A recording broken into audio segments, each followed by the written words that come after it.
The first time I realized I didn't exist to Alexander in public, it was at his birthday party. Not in some dramatic, scene-stealing way. No argument, no fight, just a slow, quiet understanding that settled in my chest and refused to leave.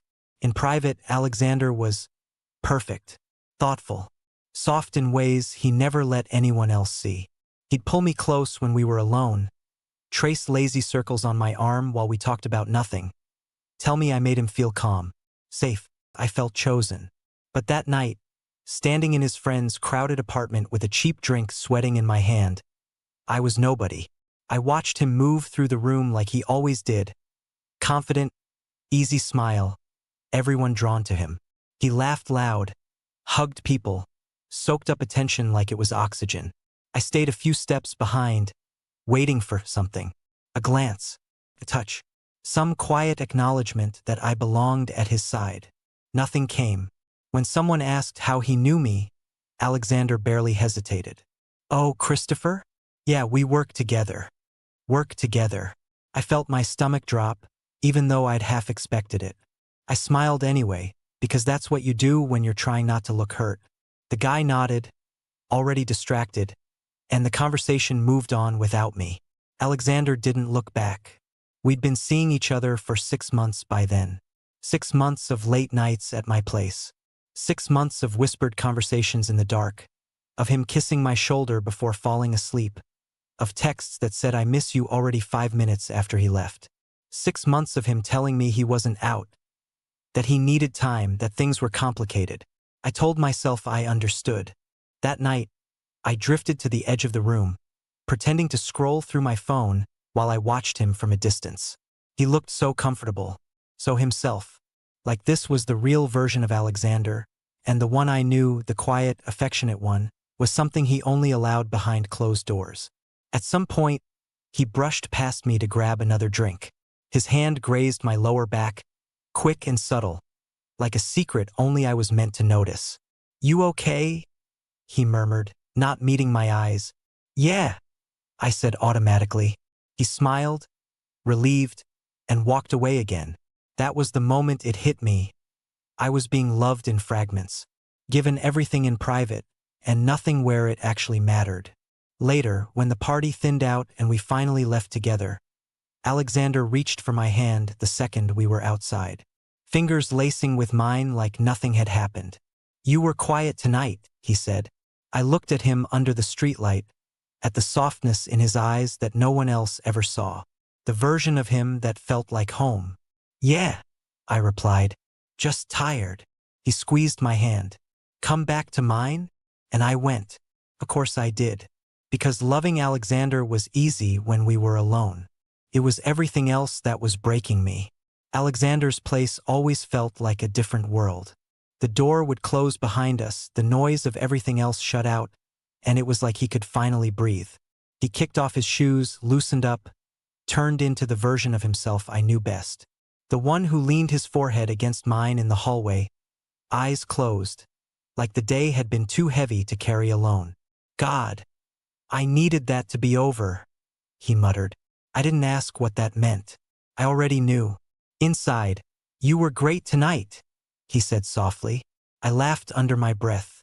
"I didn't do anything." "Exactly," he replied, like it was a compliment. That stung more than I wanted to admit. At one point, he looked up at me and said, "You know I care about you, right?" The question caught me off guard. I nodded, even though my chest felt tight. "Yeah, I know." He smiled, relieved again. That same relief I'd seen earlier at the party when I told him I was okay. Like my reassurance allowed him to keep everything exactly as it was. The city hummed outside the window, distant and indifferent. "I don't know what I'd do without you," he whispered into the dark.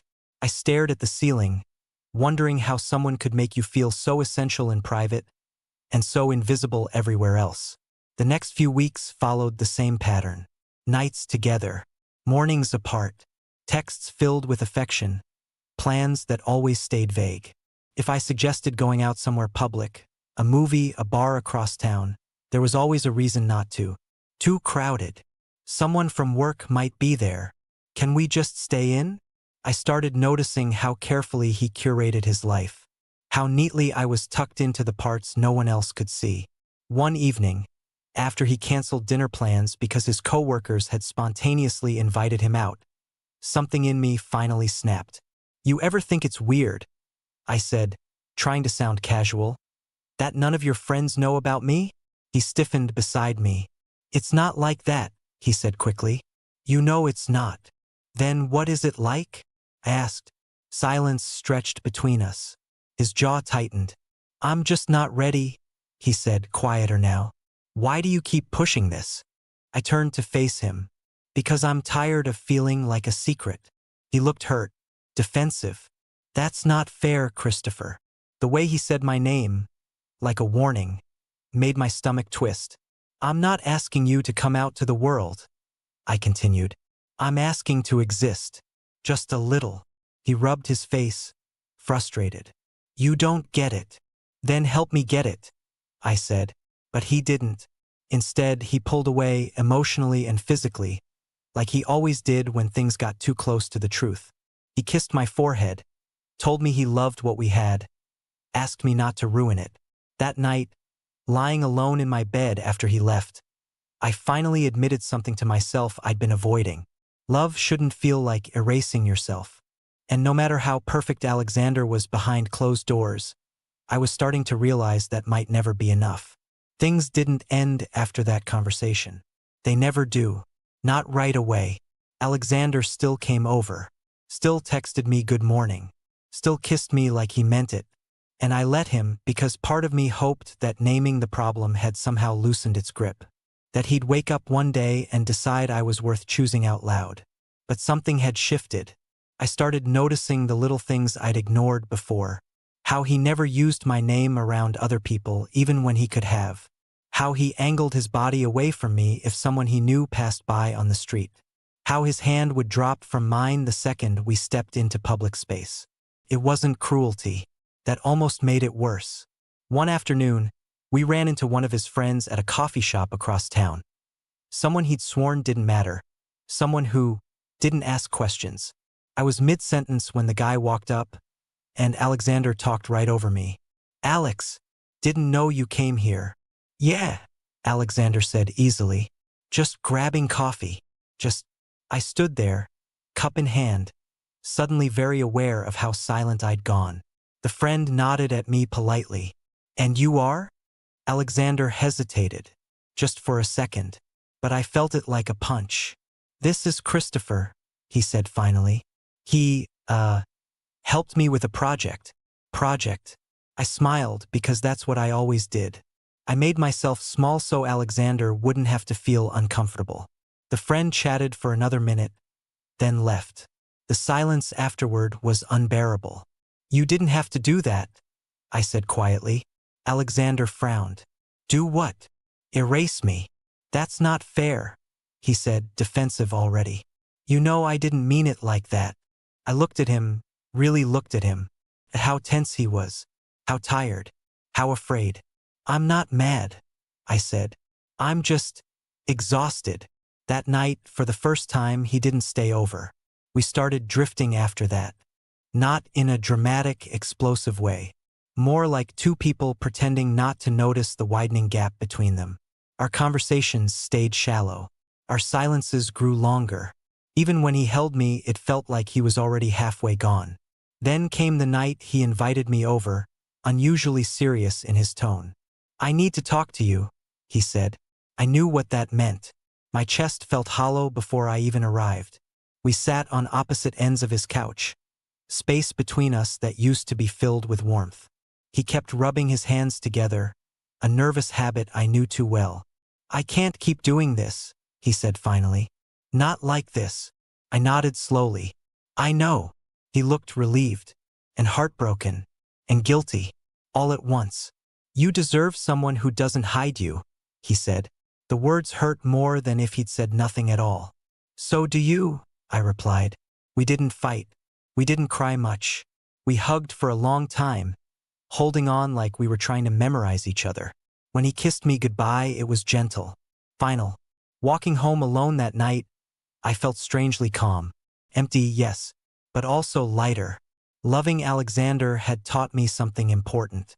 Being chosen only in private isn't being chosen at all. And no matter how perfect someone is behind closed doors, I finally knew this. I deserved to exist everywhere. I thought the hardest part would be losing Alexander. Turns out, it was learning how quiet my life felt without him. For weeks after we ended things, I kept reaching for my phone at night, kept expecting his name to light up my screen with something small and intimate. "Did you eat? I can't sleep. I miss you." My apartment felt too still, like it was holding its breath, waiting for someone who wasn't coming back. At first, I told myself I was fine. I went out more, said yes to drinks with coworkers I barely knew, filled my calendar with noise so I wouldn't have to sit alone with my thoughts. But Alexander was everywhere. In the corner of my couch where he used to sit. In the mug he liked that I never quite put away. In the part of me that still wondered if he'd miss me enough to change his mind. The worst part wasn't that he'd hidden me. It was how normal it had felt while it was happening. One night, a few weeks after the breakup, I ran into him again, completely by accident. A mutual friend's apartment, someone's promotion party I'd almost skipped. I spotted him across the room instantly. Same posture, same familiar way of laughing with his whole body. He looked good, relaxed, like he'd settled back into the version of himself everyone else knew. He saw me a moment later. Our eyes locked. For a second, the room fell away. No noise, no people, just us and everything we hadn't said. He hesitated, just like he always had, then walked over. "Christopher," he said softly. "Alexander." We stood there, awkward and exposed. No script this time. No private bubble to hide inside. "You look good," he said.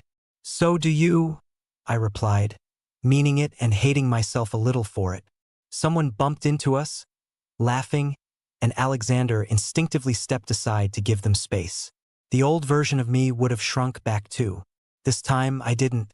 "So," I said, "how've you been?" He shrugged. "Okay, busy." "You?" "Better," I said, surprised to realize it was true. He smiled at that, but there was something sad behind it. "I'm glad." There was a pause. He glanced around the room, then back at me. "I think about you a lot," he admitted. I nodded. "I know. He stopped himself, jaw tightening. "I wasn't ready." "I know that too," I said gently. "But I am." The words felt solid, real. Someone called his name from across the room. He looked torn for a moment, then met my eyes again. "You deserved better than what I could give," he said. "Yes," I replied. "I did." And for the first time, he didn't flinch. We didn't hug, didn't exchange numbers, didn't promise anything. He walked away, back into the crowd, and I watched him go without that familiar ache in my chest. Later that night, walking home alone, I realized something else. Alexander had loved me the only way he knew how at the time. Quietly, carefully, in shadows. But I had learned how to love myself out loud. And that made all the difference. After that night, something in me settled. Not healed, healing is messier than that, but steadier. Like I'd finally put both feet on the ground instead of balancing on hope. I stopped checking Alexander's socials. Stopped replaying old conversations in my head, wondering what I could have said differently. I even packed away the mug he liked, not because it hurt too much to see it, but because it felt like closing a chapter instead of lingering in it. Life didn't suddenly turn cinematic. No grand rebound romance. No instant glow-up montage. Just space. And in that space, I started noticing myself again. I signed up for a gym near my apartment not to punish my body, but to feel at home in it. I cooked actual meals instead of ordering whatever was fastest. I lingered in bookstores. I went to a small bar alone one Friday night and realized I didn't feel lonely. I felt curious. That's where I met him. His name was Daniel. He spilled half his drink reaching past me at the bar and immediately apologized like it was a personal failing. We laughed, talked. Nothing dramatic. No lightning strike. Just an easy conversation that didn't feel like it was hiding anything. At one point, he asked, "So, are you here with someone?" I hesitated for exactly 0 seconds. No, I said. Just me. He smiled. Good. Not good for you. Not that's okay too. Just good. We didn't rush anything. We went on actual dates, public ones, coffee shops, walks through busy streets. He held my hand without scanning the room first, introduced me to his friends without qualifying who I was, said my name like it was something he was proud to say out loud. The first time he kissed me in front of other people, nothing inside me tightened. No fear, no instinct to pull away. I realized then how much I'd been holding my breath before. One night, months later, I ran into Alexander again. This time at a crosswalk downtown. No party, no buffer of people. He smiled when he saw me. Genuine, a little wistful. "Hey, Christopher." "Hey," I replied. He glanced at Daniel standing beside me, our fingers loosely intertwined. "This your boyfriend?" Alexander asked. Daniel looked at me, waiting, giving me space. "Yes," I said calmly. "It is." Alexander nodded slowly. "I'm really happy for you." And I believed him. As the light changed and we crossed the street, I didn't look back. Some people come into your life to love you in the ways they can. Others come to show you what you should never settle for again. Alexander was both. And I don't regret him, but I will never again be someone's secret. Daniel didn't replace Alexander. He didn't need to. What he did was quietly undo the damage I hadn't realized I was still carrying. Daniel was half asleep, his thumb tracing slow, absent patterns on my wrist. It should have felt peaceful, and it did, but something in my chest tightened anyway. "You ever feel like you're waiting for the other shoe to drop?" I asked suddenly. He opened his eyes, turning toward me. "About what?" "About being seen," I said. "Like one day you'll decide this is all too much." He didn't laugh it off, didn't reassure me with empty words. He just listened. Then he said, "Christopher, if I didn't want to be here, I wouldn't be." The simplicity of it hit me harder than any dramatic declaration ever had. With Alexander, love had always come with conditions. Timing, fear, circumstances. With Daniel, it just existed. No shrinking, no negotiating my place in his life. Still, healing isn't linear. A few weeks later, Daniel invited me to his company's holiday party. Big venue, lots of people, co-workers, friends. Old instincts flared up immediately. "You don't have to bring me," I said, trying to sound casual. "I'm sure you'll be busy." He paused, keys in hand, and looked at me carefully. "Why wouldn't I bring you?" I shrugged. "I don't know. Work stuff can be weird." His brow furrowed, not in anger, but confusion. "I want you there." That night, standing beside him while he introduced me, "This is my boyfriend, Christopher." I felt something inside me crack open, not painfully, relievingly. No one looked shocked. No one whispered. No one treated me like a liability. I realized then how much of my past relationship I'd normalized. How much I'd convinced myself was just how things are. They weren't. Later, when we got home, I sat on the edge of the bed, suddenly emotional. Daniel noticed immediately. "Hey," he said softly. "What's going on?" I took a breath. "I was in a relationship before you, with someone who loved me, but only when no one was watching." Daniel sat down in front of me, hands resting on my knees. "That must have hurt." "It did," I admitted. "More than I let myself believe." He leaned in, forehead touching mine. "You don't have to earn space with me." That was it. That was the sentence I'd needed years ago. Loving Alexander had taught me what longing felt like. Loving Daniel was teaching me what safety felt like. And for the first time, I wasn't afraid of being fully visible. Not to him, not to the world. The last time I thought about Alexander, it wasn't with pain. It was with distance. Daniel and I were grocery shopping on a lazy Sunday afternoon, arguing lightly about whether oat milk or almond milk was superior. I caught our reflection in the freezer doors, him gesturing animatedly, me laughing, and for a split second, my mind flicked backward to all the moments I'd stood just outside someone else's life, pretending that was enough. The contrast was so sharp it almost startled me. "You okay?" Daniel asked, noticing my pause. "Yeah," I said, smiling. "Just happy." And I meant it. Later that night, we hosted a small dinner at my place. Nothing fancy. A couple of Daniel's friends, one of mine. Music low, wine cheap, conversation easy. At some point, Daniel slipped an arm around my waist while we were all laughing over something stupid, like it was the most natural thing in the world. No hesitation, no calculation. I felt solid, present. After everyone left, we cleaned up together, bumping hips at the sink, joking about who was worse at doing dishes. When we finally collapsed onto the couch, Daniel pulled me close and rested his head against mine. "You know," he said casually, "I talk about you all the time at work." I froze, not in fear but habit. "Good things, I hope." He laughed. "Only good things." I thought back to Alexander, to how being mentioned at all had felt like asking for too much. How I'd learned to soften my needs so someone else wouldn't feel pressured. Daniel never made me feel like my existence was an inconvenience.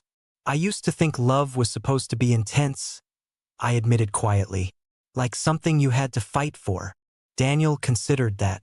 "I think real love still takes effort, just not suffering." That landed deep. Lying in bed later, staring at the ceiling with his arm around me, I finally let myself fully grieve what I'd lost. Not just Alexander, but the version of myself who'd believed he had to be hidden to be loved. I wished that version of me peace, because now I knew better. Love shouldn't make you smaller. It shouldn't ask you to disappear. It shouldn't only exist behind closed doors. I'd been perfect in private to someone once.